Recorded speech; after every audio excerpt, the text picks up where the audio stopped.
නාවද? අඩෝ කුලියක් තියෙනවා නේ. ඉහත් තියෙනවා ඔය හරි යන්නේ. හරි එන්නාවේ. ඔය දැක්කද?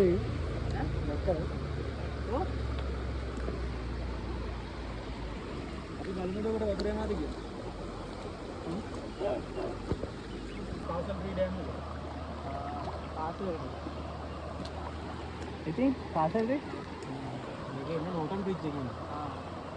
නෝටන් බ්‍රිජ් එකේ නම් ඇවිල්ලා ඊට පස්සේ තියෙන ලස්සන එල්ල. කාටද මතකද? අබ්බඩි. ගිහින් තියනවද? ගිහින් තියෙනවා. නෑ ගිහින් යන්නේ නේද උතර ටික තමයි මේ යන්නේ. ආර කන්නේ. ඒ කාලේ මේ පාලම කිව්වින්ද මේ වතුර ටික.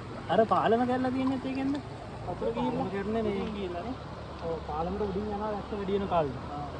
ඒ පහුගිය කාලේ ඩිට්ට කාලේ මේ ගොඩක් උඩින් ගියා වතුර. නැත්නම් ලොකු වැහි වලට ඔය පාලම උඩින් වතුර යනවා. ඕනේ. කිලි පාලමක් තිබ්බ අහලා තියෙනවද? වැල් පාලම. වෙල්ලෙන්නේ. ඔව්. අන්නේ පාලම ඒක තිබුණේ මේ හරි. වැල් පාලම. ඊට පස්සේ තමයි කොමන් හිතන්නේ දේශපාලනය කරන්නත් එක්ක තමයි කරන්නේ. හරි ලස්සන ගමක් තියෙන මේක තමයි. ලස්සන. එන්න පුළුවන් පාරවල් කීයක් තියෙනවද දන්නවද?